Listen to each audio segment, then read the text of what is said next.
نزد تو همیشه سر خم می آیم. هر روز و شبان و دم به دم می آیم. خوردم قسمی که یاد رویت نکنم، آخر چی کنم؟ رفع قسم می آیم.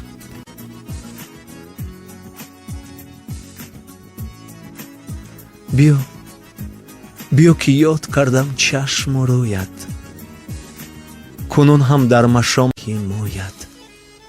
همیشه آرزویم دلبری جان، شوم بار دیگر من رو برایت.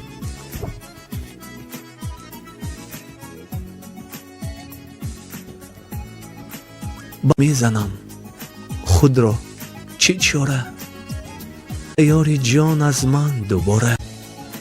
دلم می سوزد از درد جدایی، دل یارم ولی چون سنگ خاره.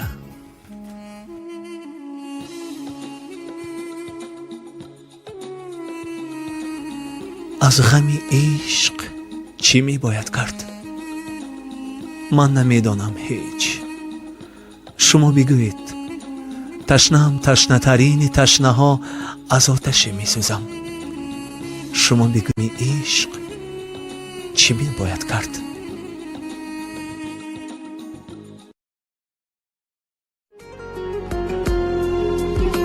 اگه بعضی وقتا دلت تنگ شد، یه گوشه مثل من فقط گریه کن. رو اون نامه که تشنه حرفته، به جای نوشتن فقط گریه کن.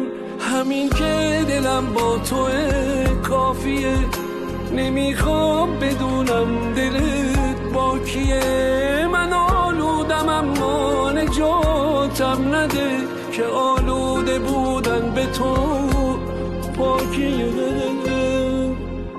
واسه بهترین ها رو میخوام، چون واسه اولین بار فهمیدمت، واسه آخرین بار عاشق شدم، واسه اولین بار بخشیدمت به امید رویای بود. اگه بعضی وقتا دلت تنگ شد، یه گوشه مثل من فقط گریه کن. رو اون نامه که تشنه حرفته، به جای نوشتن فقط گریه کن. همین که دلم با توه کافیه، نمیخوام بدونم دلت با کیه. من آلودم اما نجاتم نده، که آلوده بودن به تو پاکیه.